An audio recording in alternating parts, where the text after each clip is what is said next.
नमस्कार, मी सचिन घाडगे, संचालक यशस्वी अकॅडमी उमरज. यशस्वी अकॅडमी मोबाईल देते अभ्यास या यूट्यूब चॅनलवर आपणा सर्वांचं सहर्ष स्वागत. गेली 3-4 दिवस झाला आपण नवोदयाच्या दृष्टीने वेगवेगळ्या घटकावरील प्रश्न पाहत आहोत. तर काल आपण संख्यावरील क्रिया या घटकातील पार्ट 1 मध्ये 10 प्रश्न पाहिले होते. तर आज आपण पार्ट 2 मध्ये देखील उर्वरित जे काही राहिलेले प्रश्न आहेत ते आपण त्या ठिकाणी घेणार आहोत. तर चला आपण प्रश्न पाहूया. बघा, 8, 10 आणि 12 यांनी पूर्ण भाग जाणारी 3 अंकी कमाल संख्या आहे. बघा, 8, 10 आणि 12 या 3 संख्यांनी भाग गेला पाहिजे आणि ती संख्या कशी पाहिजे तर 3 अंकी कमाल म्हणजे 3 अंकी मोठ्यात मोठी संख्या पाहिजे. मग आता 8, 10, 12 न भाग जाणारी जर संख्या पाहिली तर 8, 10, 12 चा आपल्याला या ठिकाणी काय काढावा लागेल तर लसावी काढावा लागेल.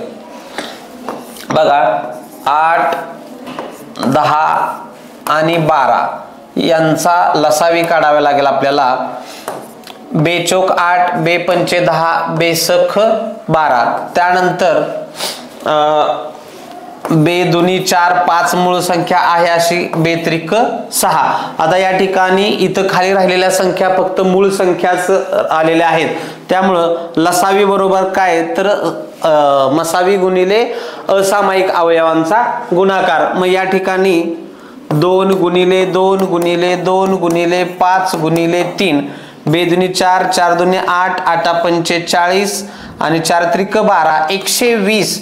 आता 120 ही 3 अंकी संख्या आली की त्या संख्येला 8, 10 आणि 12 या 3ही संख्यांनी भाग जातोय.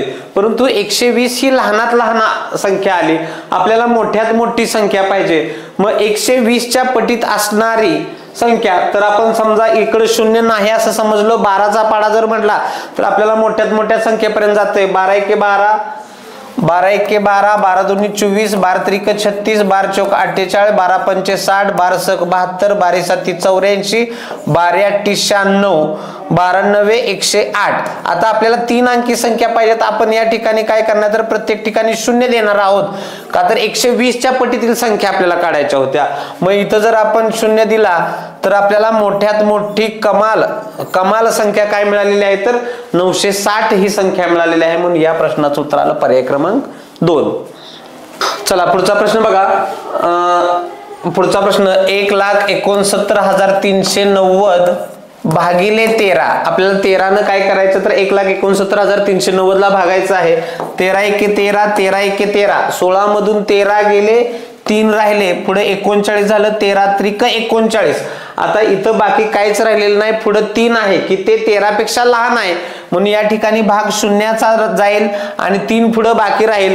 त्यानंतर पुढे 39 होईल, 13 त्रिक 39 आणि 13 0 0 म्हणजेच याचं उत्तर आलं 13,030. म्हणून या प्रश्नाचं उत्तर आलं पर्याय क्रमांक 4. बघा, शुक्रवारी 1250 लोक सर्कस बघायला गेले, शुक्रवारच्या तिप्पट लोक शनिवारी सर्कस बघायला गेले, तर सगळे मिळून या 2 दिवसात किती लोक सर्कस बघायला गेले. आता या ठिकाणी शुक्रवारी गेलेले आहेत 1250 आणि याच्या तिप्पट लोक काय झालेले आहेत तर शुक्रवारच्या तिप्पट लोक शनिवारी बघायला गेले. मग याची तिप्पट 1250 गुणिले 3, 3 0 0, 3 5 15 ला 5, हातच्याला 1, 3 दुनी 6 आणि 1 7 आणि 3 एके 3. म्हणजे शुक्रवारी 1250 गेले आणि शनिवारी 3750 गेले. आणि 2 दिवसात मिळून सर्कस बघायला गेलेल्या जे लोक होते ते बघा 0 अधिक 0 0, 5 अधिक 5, 10 ला 0, हातच्याला 1, 7 आणि 2 9, 1 10 ला 0, हातच्याला 1, 3 आणि 1 4 आणि 1 5. एकूण 5000 लोक त्या ठिकाणी 2 दिवस सर्कस पाहायला गेले. म्हणून या प्रश्नाचं उत्तर आलं पर्याय क्रमांक 2. बघा, 101 गुणिले 0 गुणिले 11 असं जर उदाहरण असेल, अशा स्वरूपाची पदावली असेल, किती जरी मोठी पदावली असेल तर अशा ठिकाणी घाबरून जायचं नाही किंवा फसायचं नाही. जिथं 0 येतो गुणाकार असेल, पुढे कितीही मोठं उदाहरण असेल तर या संपूर्ण उदाहरणाचं उत्तर काय येतं तर या ठिकाणी 0च येतं. म्हणून या प्रश्नाचं उत्तर आलं पर्याय क्रमांक 3. बघा, एका संख्येमधून तिच्या अंकांची बेरीज वजा केली असतात त्यातून मिळणाऱ्या संख्येला नेहमी भाग जाऊ शकतो. आता याच्यामध्ये बघा कुठलीही संख्या असू द्या त्या संख्येमधून त्या संख्येची अंकांची बेरीज जर वजा केली तर त्या संख्येला नेहमी 9 नेच भाग जातो. बघा एखादं उदाहरण जर आपण बघायचं म्हटलं तर या ठिकाणी 198 ही संख्या घेतलेली आहे आणि 198 मधून काय केले तर त्यातून मिळणाऱ्या त्या संख्येमधून तिच्या अंकांची बेरीज, आता 8 दुनी 16, 17, 17 आणि 1 18 अंकांची बेरीज किती आलेली आहे तर 18. मग 198 वजा 18 केलं तर 8 मधून 8 गेले 0, 9 मधून 1 गेला 8 आणि 81 180 ला 9 न भाग जाणार, 9 1 9, 9 2 18, 9 0 0 म्हणजे पूर्ण भाग गेलेला आहे. त्यामुळे नेहमी लक्षात ठेवायचं की कोणतीही संख्या दिली तर त्या संख्येतून त्या संख्येची बेरीज वजा केली असता कोणत्या संख्येने भाग जाईल तर नेहमी अशा वेळी 9 नेच भाग जातो. म्हणून या प्रश्नाचं उत्तर आलं पर्याय क्रमांक 4. बघा पुढील पैकी कोणत्या संख्येला 18 ने भाग जातो. आता 18 ने भाग जाण्यासाठी त्या संख्येला काय तर 2 आणि 9 ने भाग गेला तर त्या संख्येला 18 ने भाग जातो. मग या ठिकाणी 2 न भाग जाण्यासाठी ती संख्या सम पाहिजे की त्या संख्येच्या एकक स्थानी 0 2 4 6 8 यापैकी कोणताही एक अंक असला गरजेचा आहे. तर इथं एकक स्थानी 4 आहे, हिला 2 न भाग जाईल. इथं एकक स्थानी 5 आहे, याला भाग जाणार नाही. इथं 0 आहे, इथं 6 आहे, या तिन्ही संख्यांना 2 न भाग जाणार. आता 9 न भाग जाण्यासाठी काय तर दिलेल्या संख्येतील अंकांच्या बेरजेला जर 9 ने पूर्ण भाग जात असेल तर त्या संख्येला 9 ने भाग जातो. मग या ठिकाणी जर बघितलं तर 4 अधिक 4 8 8 4 अधिक 4 8 8 आणि 4 12 12 आणि 4 16 16 आणि 4 20 20 आणि 4 24 24 ही 9च्या पटीत नाही किंवा 9 न 24 ला भाग जात नाही. म्हणून या ठिकाणी या संख्येला 18 ने भाग जाणार नाही. पुढे बघा 6 6 12 12 आणि 6 18 18 आणि 6 24 24 आणि 6 30 30 आणि 0 30 30 देखील 30 ला देखील 9 ने भाग जाणार नाही. म्हणून या संख्येला 18 ने भाग जाणार नाही. पुढे बघा 6 6 12 12 आणि 6 18 18 आणि 6 24 24 आणि 6 30 30 आणि 6 36 36 ला 9 ने भाग जातोय. 9 चौक 36 म्हणजे 36 ही 9च्या पाड्यातील संख्या आहे. म्हणून या संख्येला देखील 18 ने भाग जाणार. म्हणून या ठिकाणी या प्रश्नाचं उत्तर आलं पर्याय क्रमांक 4. बघा खालील संख्यापैकी कोणत्या संख्येला 3 4 5 व 6 यांनी पूर्ण भाग जातो. बघा आता 3 न भाग गेला पाहिजे, 4 न गेला पाहिजे, 5 न गेला पाहिजे आणि 6 न गेला पाहिजे. आता याच्यासाठी आपल्याला त्या चारही संख्यांच्या कसोट्या माहित असणं गरजेचं आहे. पहिल्यांदा आपण पाहूया 3 न भाग जाण्यासाठी दिलेल्या संख्येतील अंकांच्या बेरजेला जर 3 ने भाग जात असेल तर त्या संख्येला 3 ने भाग जातो. म्हणून आपण अंकांची बेरीज बघूया. 6 आणि 3 9, 9 ला 3 न भाग जातोय म्हणजे याला 3 न भाग जाईल. 6 अधिक 0 6, 6 3च्या पटीत आहे. 8 अधिक 0 8, याला 3 न भाग जाणार नाही. आणि 9 अधिक 0 9. बघा आपण पहिल्यांदा 3 न भाग गेल्यानंतर एक आपल्याला संख्या त्याच्यामधून कट झालेली आहे. आता उर्वरित संख्यांचा आपण पाहूया. 4 ची कसोटी काय सांगते तर दिलेल्या संख्येतील शेवटचे 2 अंक मिळून होणाऱ्या संख्येला किंवा एकक दशक स्थानच्या अंक मिळून होणाऱ्या संख्येला जर 4 ने भाग जात असेल किंवा संख्येच्या शेवटी 2 शून्य असतील तर त्या संख्येला 4 ने भाग जातोय. बघा 4च्या पाड्यात 36 आहे, इकडे 60 आहे, 60 ला देखील 4 न भाग जातोय.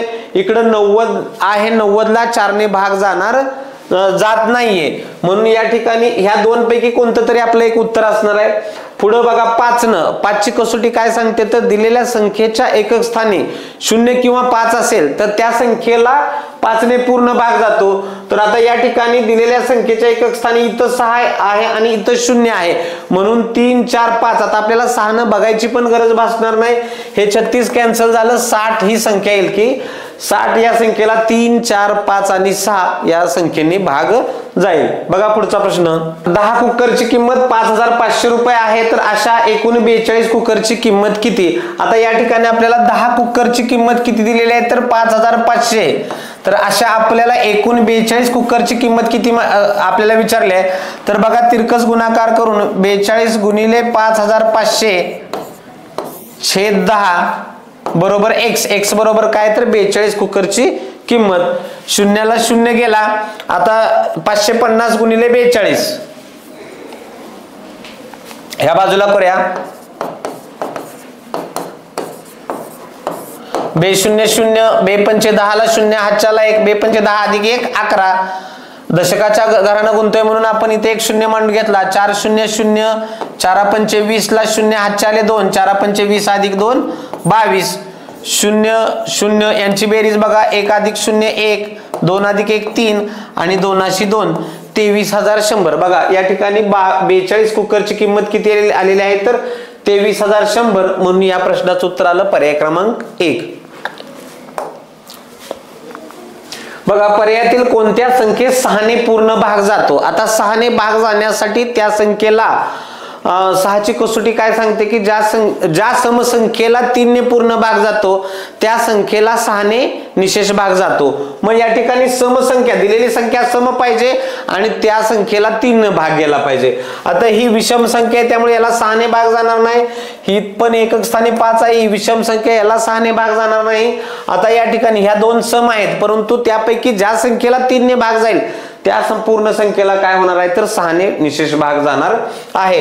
तर इथं आपण या संख्येतील अंकांची बेरीज पाहिली तर 4 अधिक 8 12, 12 अधिक 2 14, 14 अधिक 4 18. बघा 8 आणि 4 अधिक 8 12, 12 आणि 2 14, 14 आणि 4 18. आता या 18 या संख्येला 3 ने भाग जातोय. 3 1 3, 3 सक 18. म्हणून या प्रश्नाचं उत्तर आपल्याला पर्याय क्रमांक 3 मिळणार आहे. तरी देखील आपण पर्याय 4 आपण तपासून पाहूया. 2 अधिक 3 5, 5 अधिक 9 14, 14 अधिक 2 16. 16 या संख्येला 3 ने भाग जात नाही म्हणून या ठिकाणी या प्रश्नाचं उत्तर आलं पर्याय क्रमांक 3. प्रश्न बघा. एका संख्येतील अंकांची बेरीज 36 आहे म्हणून तिला खालीलपैकी कोणत्या संख्येने भाग जाईल. आता अंकांच्या बेरीज केल्यानंतर त्या बेरजेवरून जी काही कसोटी आहेत तर त्या दोन कसोटी आहेत. 3 ची कसोटी एक आहे आणि 9 ची कसोटी एक आहे की दिलेल्या संख्येतील अंकांच्या बेरजेला जर 3 ने भाग गेला तर त्या पूर्ण संख्येला 3 ने भाग जातोय किंवा दिलेल्या संख्येतील अंकांच्या बेरजेला जर 9 ने पूर्ण भाग गेला तर त्या पूर्ण संख्येला 9 ने भाग जातोय. मग या ठिकाणी 3 आणि 9 पैकी कोणता अंक असेल तर ते त्याचं उत्तर असणार आहे. तर दिलेल्या पर्यायामध्ये आपल्याला पर्याय क्रमांक 2 मध्ये 9 दिलेला आहे म्हणून या प्रश्नाचं उत्तर आलं पर्याय क्रमांक 2.